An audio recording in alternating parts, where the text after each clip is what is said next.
Have you ever walked into a store and felt nothing? Rows and rows of plastic faces staring right at you. The same empty smile. The same soulless black eyes. The same fake sense of exclusivity. It's like walking through a miniature cemetery where every tombstone says, "Do you remember this?" You used to love it. For years I thought the problem was me. Maybe I had become cynical. Maybe I had just gotten older and no longer connected with pop culture. But no. Turns out the problem wasn't me. It was the shelves covered by the same vinyl plague. The Funko Pops. And now, after years of flooding every corner of the planet, it seems those shelves are finally starting to breathe. The bubble, my friends, is bursting. And before you think I'm here to celebrate someone else's misfortune, let's make something clear. I'm not happy that people are losing their jobs. That part is truly terrible. But the company, the brand that convinced us that collecting meant having 200 versions of the same little figure with different paint. Yeah, I can watch that one fall without shedding a tear. Because this isn't just the story of a toy. It's the chronicle of how nostalgia turned into an assembly line, of how being a fan became an act of compulsive consumption, and above all, of how one of the most omnipresent brands in pop culture ended up digging its own plastic grave. The numbers behind its downfall are even uglier than the figures themselves. At the beginning of 2023, the company announced a drastic plan. They were going to destroy between $30 and $36 million worth of unsold inventory. Entire truckloads of figures straight to the landfill. Not to discount stores. Not to charity. To the landfill. As if that weren't enough, their stock price has plummeted more than 80% from its peak. They've accumulated a debt that exceeds $250 million. And their own financial reports admit that there are substantial doubts about their ability to continue operating. When your own accountant starts talking as if they work in palliative care, you know the end is near. But how did we get to this point? How do you go from being the Midas of pop culture to drowning in a sea of vinyl? Today we're going to unravel the mystery through 5 fatal mistakes that explain the fall of the Funko Pop empire. Let's start at the beginning, the genesis of this vinyl monster. Funko wasn't always the giant of bobbleheads we know today. The original company, founded in 1998 by Mike Becker, was dedicated to creating retro-style bobbleheads, nostalgic figures like the Big Boy restaurant mascot or the Frankenberry cereal monster. It was a niche business for collectors looking for something specific. The radical change came in 2005, when Brian Mariotti bought the company. Mariotti had a vision. Instead of focusing on niche nostalgia, why not license everything? And that's how the avalanche began. The real stroke of genius, from a marketing perspective, was the creation of the Pop Vinyl line in 2010. They were cheap figures to produce, with a standardized design that could be applied to any character, from Batman to Betty White. The customer acquisition cost, or CAC, was extremely low because the fans of each franchise already existed. All they had to do was offer them an affordable product with their hero's face on it. Growth was exponential.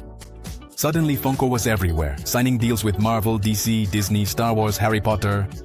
If something was even remotely popular, it had its own Funko Pop version. They turned the Demogorgon from Stranger Things into something your aunt could put next to her cacti. This strategy of licensing even the air we breathe was their rocket to success, but it also planted the first seed of their downfall. They weren't building a brand. They were renting it from others. And that total dependence on someone else's popularity is a very, very fragile business. With thousands of licenses under its belt, Funko faced a problem. How do you sell thousands of figures that are essentially identical? The answer was an old playbook tactic, perfected during the craze of the 1990s. The illusion of scarcity. Welcome to the Beanie Babies bubble, version 2.0. Funko became a master of artificial scarcity. They created chase versions, rare variants of a regular figure that were randomly included in shipments. They released convention exclusives, forcing people to stand in endless lines at Comic-Con for a figure with a different sticker. And then there were the store exclusives. You can only find this one at Target, this other one at Walmart, and that one at Hot Topic. Suddenly buying Funko Pops wasn't a hobby, it was a hunt. The company wasn't selling figures, it was selling FOMO. Consumer psychology is clear. When something is limited or exclusive, our brain perceives it as more valuable, even if the object itself is just a $10 piece of plastic. At first it worked, people went crazy, the resale market exploded, and casual collectors turned into speculators. But there's a fine line between exclusivity and frustration. The Beanie Babies bubble burst when people realized their rare stuffed bears were worthless. Funko was repeating history, but on an industrial scale. It was like printing Monopoly money and expecting it to hold its value outside the game board. Scarcity only works if it's real. When you produce thousands of exclusives every month, the word loses all meaning. And that obsession with quantity leads us straight to the third nail in the coffin: saturation. Funko operated under the philosophy that more is always better. Do people like The Office? Let's make 27 different versions of Dwight Schrute. Is Baby Yoda popular? Here you have Baby Yoda eating, sleeping, floating, winking, and probably even doing his taxes. It's estimated that there are over 8,000 different Funko Pop figures. It got to a point where if you blinked too slowly, Funko would release a limited edition of your eyelid. This massive overproduction had a devastating effect on both retailers and consumers. For stores, shelf space is gold. Dedicating entire aisles to a product that looks so much like itself became a logistical nightmare. GameStop or Target employees didn't know what to restock, what was discontinued, or what was exclusive. It was all just an undifferentiated wall of white boxes. For collectors, the result was exhaustion. The joy of completing a collection turned into an impossible and stressful task. When 50 new figures come out every week, the hobby becomes a poorly paid full-time job. The law of diminishing returns is relentless. When everything is special, nothing is. The market was flooded.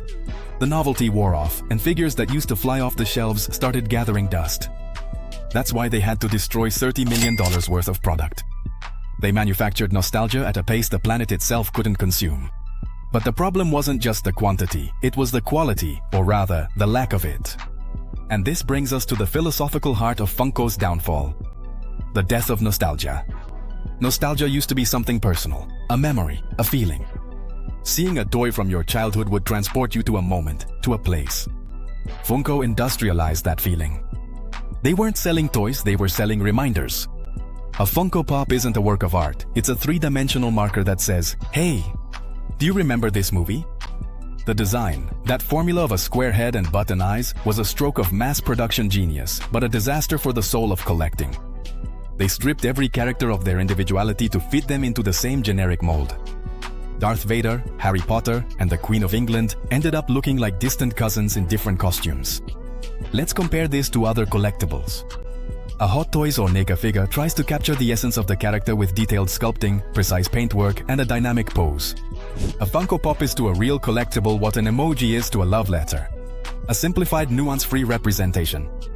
This lack of soul, this assembly line production of sentimentality, ended up diluting its own value. People didn't buy the figures because they were impressive, but because they were a cheap shortcut to show off their fandom. And when you realize your shelf is full of shortcuts, the passion starts to fade away. Ultimately, all these factors, the reliance on licenses, the bubble of artificial scarcity, market saturation, and the lack of soul in the product, converged in financial collapse. The plastic hangover. In mid-2019, at the height of its success, Funko's CEO, Brian Mariotti, proudly declared that his company was recession-proof. A statement that aged about as well as milk left out in the sun. Because when the economy tightens, the first thing people cut back on is non-essential spending. And let's be honest, few things are less essential than a vinyl figure of a secondary character from a show you watched 3 years ago. The pandemic, which at first might have seemed like a boom for at-home entertainment, was just a mirage. People were buying to fill a void. But wallets have their limits.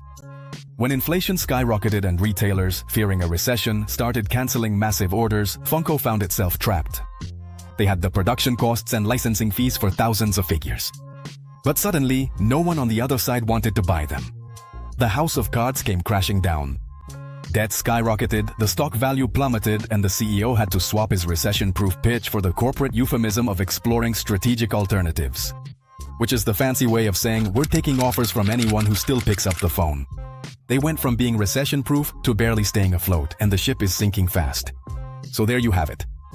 The fall of Funko Pop isn't the story of a single mistake, but rather the chronicle of a death foretold by a perfect storm of bad decisions.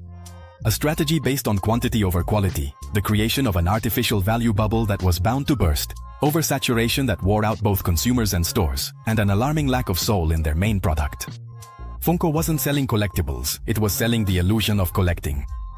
And like all illusions, this one also faded away, leaving behind a plastic graveyard and a harsh lesson about the dangers of turning passion into a disposable product.